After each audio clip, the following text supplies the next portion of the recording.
हर पल पे है, क्षण क्षण पे है, पग पग पे आपको दुर्गति के साधन मिल जाएंगे। लेकिन कहीं आत्मा के उत्थान का साधन मिलना है तो प्रभु की वाणी में ही मिलना है, प्रभु के देशना से ही सम्यक मार्ग मिलना है। और अपन अगर प्रभु की वाणी को सुन रहे हैं तो निश्चित ही अपनी डोर प्रभु के हाथ में है। अपन निश्चित ही सुगति को प्राप्त होंगे, कभी भी दुर्गति को प्राप्त नहीं सकते।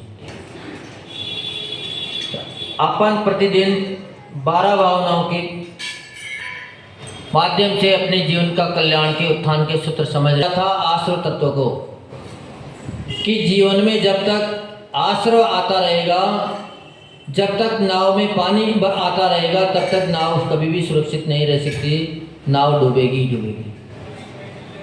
तो नाव को सुरक्षित करने के लिए करना क्या पड़ेगा? तो आचार्य भगवान ने रास्ता दिखाया कि उसके छेद को रोकना पड़ेगा। छेद को रोकने का उपाय है संवर। संवर है जो पानी आ रहा है, इस पानी के छेद को रोकना ही संवर है। जब तक संवर नहीं होगा तब तक कर्म आना बंद नहीं होगा। तो आचार्य भगवान कह रहे हैं कि संवर करना जरूरी है। राग द्वेष की योगों की चंचलता को रोकना जरूरी है, क्योंकि योगों की चंचलता ही आश्रय होता है। जब तक योग नहीं रुकेंगे तब तक चाहे तीर्थंकर भी क्यों न बन जाए, फिर भी उनका कल्याण नहीं हो सकता। अंत समय जब आता है तो तीर्थंकर भगवंत भी शुक्ल ध्यान के समय में अपने योगों का निरोध कर देते हैं और समोसन का त्याग कर देते हैं। कई बार महीना पहले बैठ जाते हैं, कई 20 दिन पहले, कई 5 दिन पहले, कई 2 दिन पहले, लेकिन अंत समय में योगों का निरोध कर दिया जाता है, क्योंकि योगों की चंचलता ही सबसे बड़े आश्रय का कारण है। 12 भावनाओं में क्रम से अपन सब आश्रय भावनाओं को जानते हुए आज संवर भावना की तरफ आगे बढ़ रहे हैं, क्योंकि हमारा जीवन में परिवर्तन दिख रहा है, लगता है। बाहरी आगमन से जब अपने अंतर में परिवर्तन दिखेगा तो उसका ज्ञान होना चाहिए कि बाहर से कुछ आ रहा है और अंदर कुछ आ रहा है। जब तक ज्ञान ही नहीं होगा तो आप रोकोगे किसको? तो आपको पहले तो जानकारी करना पड़ेगी। कल नाव भारी हो रही है तो क्यों हो रही है, क्या कारण है?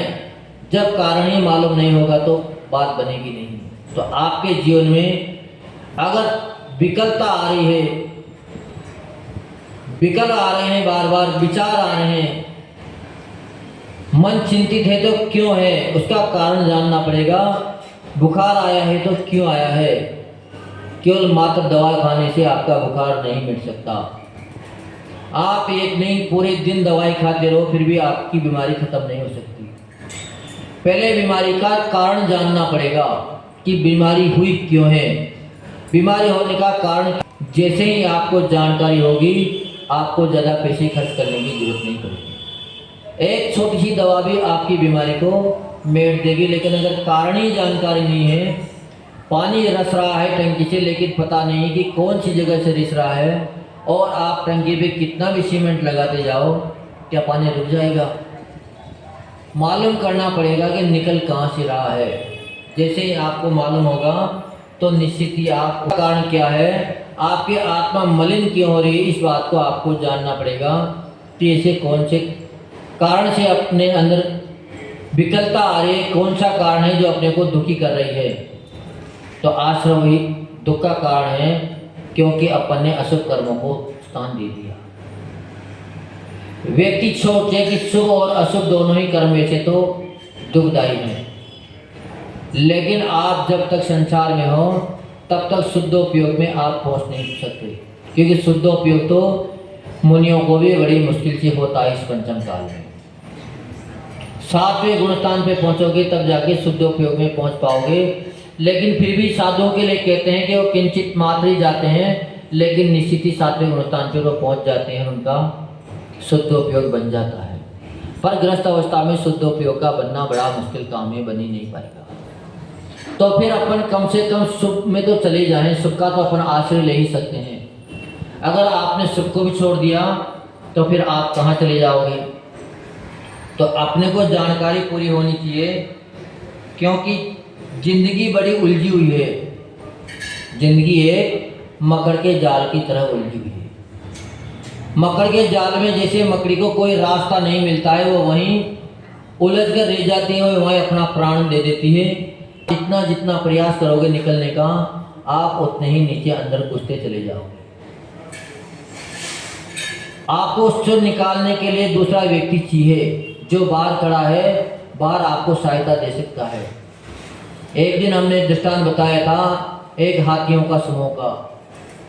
वो जंगल में रहता था और जंगल में एक तालाब था, वहाँ सभी लोग पानी पीने जाया करते थे।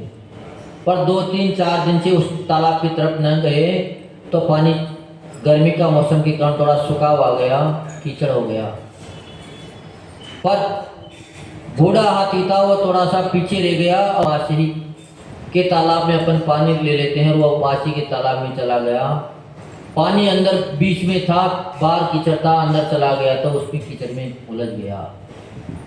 इतना भारी भरकम था कि वो चाहता तो निकल सकता था, लेकिन जितना जितना वो प्रयास करता गया उतना ही उस कीचड़ में उलझता गया। अब क्या उसके प्रयास करने से वो कीचड़ से बाहर निकल सकता है? नहीं निकल सकता।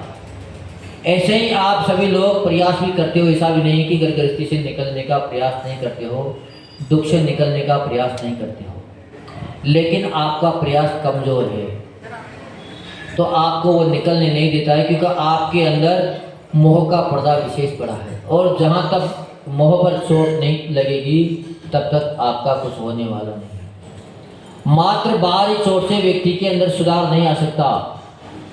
आप व्यक्ति को, बच्चों को दबाव दो, उनको पीट दो, मार दो, कितना भी उसके साथ व्यवहार कर लो, लेकिन फिर भी उसके अंदर सुधार नहीं आ सकता। जब भी सुधार आएगा जब आपके उनको हृदय को स्पर्श करोगे, उसके हृदय से आपको मिलना पड़ेगा, उसके मन की बात आपको जानना पड़ेगी। और जब आपके मर्दोवाणी की स्थिति उसके हृदय में पहुंचेंगे तो निश्चित ही एक शत्रु भी अपना समर्पण कर देता है। एक कसाई व्यक्ति भी अपने कार्य से छुटकारा पा जाता है, लेकिन पाएगा कब? जब आप हृदय को अंदर से स्पर्श कर पाओगे, क्योंकि बाहरी उलझन आपको कभी भी सुलझा नहीं सकती। धागा अगर उलझ गया तो उसको कितना भी सुलझाने का प्रयास करो, ज़्यादा ही ज़्यादा उसमें गांठ लिखती चली जाएगी। लेकिन अगर अपन सुलझाना चाहें तो ऐसा भी नहीं है कि वो सुलझे ही नहीं। सुलझना भी अपने ही हाथ में है और उलझना भी अपने ही हाथ में है। अगर आपको सुलझना है तो शुभ का आश्रय आपको करना पड़ेगा और अशुभ से आपको बचना पड़ेगा। जब तक आप शुभ और अशुभ के दोनों को ही छोड़ने के, तब भी आप नहीं सुलझ सकते, क्योंकि शुभाशुभ रहित शुद्ध भावना संवर पावे डांट लगत। जब तक आप शुभ और अशुभ दोनों को ही छोड़ दोगे तो आपके पास वो योग्य कलाम में बाहर निकल जाओ, तो फिर आपको सहारा लेना पड़ेगा लकड़ी का। आप वृद्ध हो और आपको शिखर जी की यात्रा करनी है तो आप बिना लकड़ी के पूरी शिखर जी की यात्रा नहीं कर सकते, जबकि लकड़ी तो एक परिग्रह है, आपके लिए बोझ है। लेकिन अगर जवान व्यक्ति है, कम उम्र का व्यक्ति है, तो उसको लकड़ी की जरूरत नहीं हो, बिना लकड़ी भी शिखर की यात्रा कर सकते आ सकता है। लेकिन आपकी अवस्था हो गई, आपको बिना लकड़ी के यात्रा संभव नहीं है, तो क्या फिर आप लकड़ी भी ना लोगे? आपको उस समय लकड़ी को ग्रहण करना अति आवश्यक है। ऐसे ही आपकी अवस्था है, आपको अभी शुद्ध उपयोग नहीं हो रहा तो कम से कम आप शुभ उपयोग तो कर ही लीजिए। अगर आपको शुभ उपयोग करना आ गया तो निश्चित ही आप उस मकर जाल में भी रास्ता ढूंढ लोगे, उस मकर जाल से भी आप बाहर हो जाओगे। ये ग्रस्त एक मकर जाल ही है। व्यक्ति जितना जितना प्रयास करता है उतना इसमें उलझना चला जाता है, क्योंकि मोह उलझाता है। आप उलझ नहीं रहे हो, आपको उलझाने वाला कौन है? मोह है। चाहते हुए भी व्यक्ति मोह से बाहर नहीं निकल सकता। जब मकड़ी का जाल देखा आपने तो हल नहीं मिल रहा था। क्यों? क्योंकि मकड़ की जाल में कहीं रास्ता ही नजर आपको नहीं आ रहा था। ऐसे ही यह सारा संसार इंद्रधनुष की तरह है, इसमें स्थिर रहने वाला कोई भी वस्तु नहीं है, लेकिन फिर भी आपको मन मोहक लगती है। इंद्रधनुष को देखोगे तो सब तरंगा दिखाई देगा, लेकिन आप सोचोगे वो हमेशा ही ऐसा दिखता रहे तो हो नहीं सकता। जैसे इंद्रजाल के लिए कहा जाता है कि इंद्रजाल कौना लगता है, जब जादूगर कोई इंद्रजाल का खेल दिखाने आता है तो वहाँ से हटने का भी मन नहीं करता है। ऐसी ऐसी चीज़ें दिखा देता है जो आपने कभी देखी नहीं होगी, आश्चर्य में डाल देता है। नोटों की गड्डियाँ अपने मंत्रों से उतार देता है नीचे, और बड़ा प्रसन्न होता है, सबको प्रसन्न करता है। पर क्या वो नोटों की गड्डियाँ उसका हित कर सकती है? नहीं कर सकती, वो मात्र दिखाने की है। अगर वो हित करती होती तो चौराहे चौराहे पे डमरू नहीं बजाता, आपके सामने हाथ फैलाकर 2 पैसा नहीं मांगता, वो घर में अंदर बैठ के ही मंत्र फूंकता और मिट्टी को उठाता और सिक्का पैदा कर देता, नोटों की गड्डियाँ बना देता। पर यह मात्र सारा संसार इंद्रजाल की तरह है। इसमें जितने भी पदार्थ दिख रहे हैं सारे लुभावने हैं। वो मात्र आपको लुभा के आपको भ्रमित कर सकते हैं, लेकिन आपको कभी भी सुख पैदा नहीं कर सकते, क्योंकि इंद्रजाल में कभी भी सुख होता नहीं है। इंद्रजाल हमेशा भ्रमित करने वाला है। वो एक नज़रबंदी का खेल है, उसकी एक सीमा है। उसकी सीमा में नहीं आओगे तब तक भी उसका असर आपके ऊपर नहीं पड़ेगा। आपका मोह मात्र आपके परिवार के प्रति है, पड़ोसी के प्रति नहीं है। तो क्या पड़ोसी के बच्चों को कोई परेशानी आएगी, उसका दुख आपको होगा? नहीं होगा, क्योंकि संसार में बहुत ही बड़ी दुनिया है, दिल्ली बहुत बड़ी है, यहाँ रोज़ लोग इतने मर रहे होंगे, रोज़ एक्सीडेंट हो रहा है, फिर भी उस घटनाओं को पढ़ते पढ़ते भी आप मस्ती से भोजन कर लेते हो, कोई परेशानी नहीं आती है। क्यों?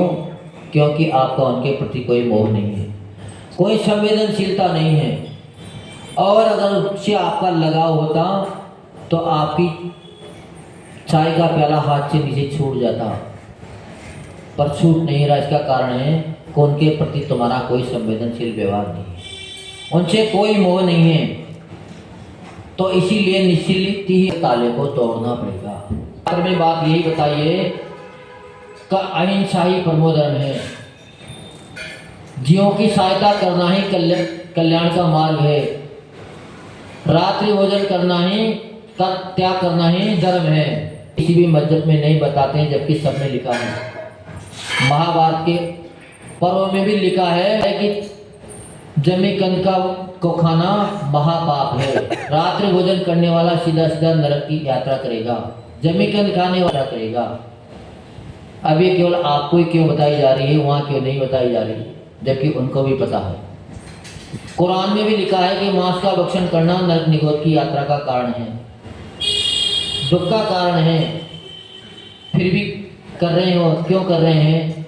क्योंकि उनके जो मौलवी पंडित थे वह प्रलोभन में उलझे हैं, अपनी जीव की लोलुपता में उलझे, तो उनको वो बात बताते नहीं है, तो फिर कैसे बात बनेगी?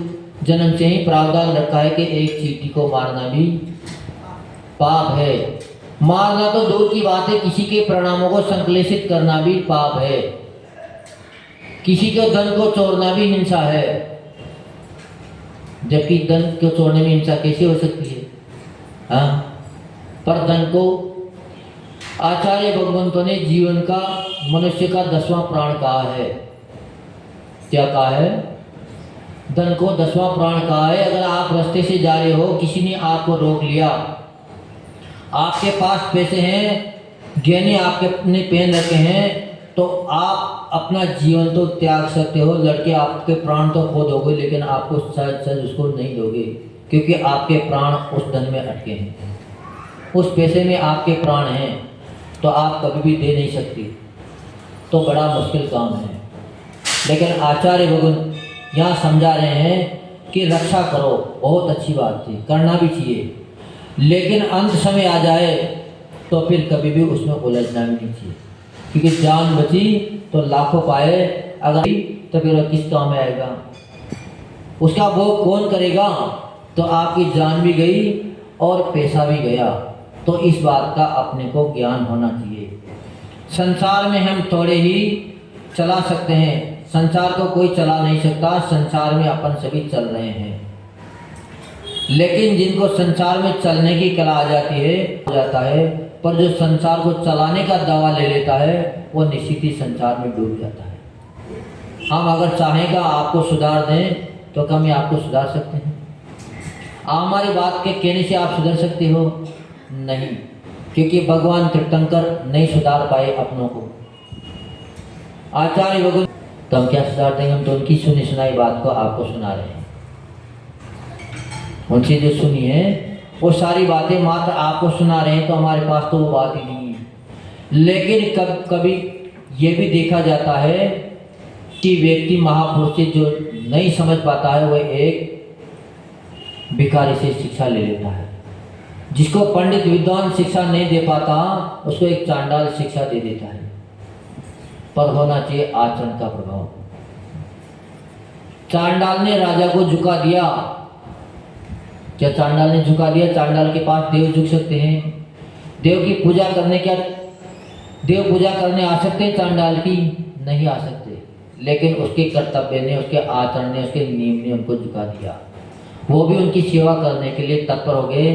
तो इसीलिए आचार्य भगवान कह रहे हैं कि संसार में अपने को मात्र चलना आना चाहिए। ये अलग बात है कि संसार की पकड़ अपने को डुबाएगी, लेकिन संसार ही अपने को बाहर निकालने वाला है।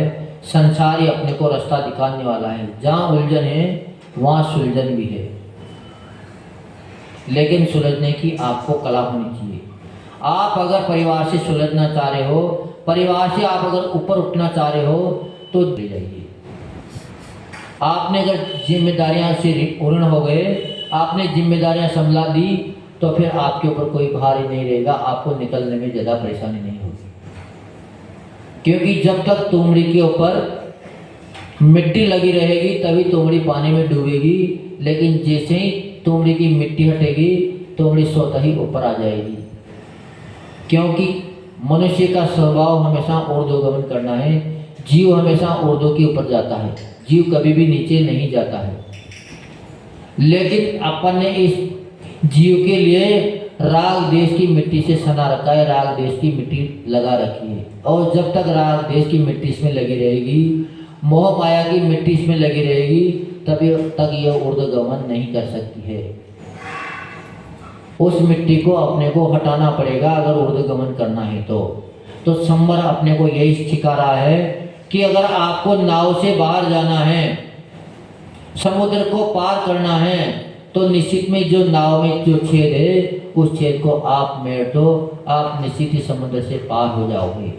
आपको अगर भाव पार होना है तो निश्चित ही आपको इस राग देश की मिट्टी को रोकना पड़ेगा। इस राग देश की जो कालिमा आपके ऊपर आ रही है उसको आपको रोकना पड़ेगा। आपको वो कला सीखना पड़ेगी। कोयला है, उसको आप कितना भी धो कभी भी वो उजला नहीं हो सकता, कभी भी वो सफ़ेद नहीं पड़ सकता। कितनी भी साबुन लगाओ, कितनी भी शैम्पू लगाओ, एक बाल्टी नहीं हजारों बाल्टी से पानी डाल दिया जाए फिर भी वो सफ़ेद नहीं हो सकता, पर फिर भी वो सफ़ेद हो सकता है। आपको उसकी पता नहीं है कि जीव हमेशा ही दुर्गति का ही पात्र बनेगा। जीव हमेशा ही दुर्गति को ही प्राप्त होगा, ऐसा वो निकता नहीं है। अगर आपने प्रयास किया तो निश्चित ही आप उजला बना सकते हो। मात्र अंगीठी पर डालकर अग्नि लगाने की जरूरत है, तपाने की जरूरत है। जैसे ही आप उस पर अग्नि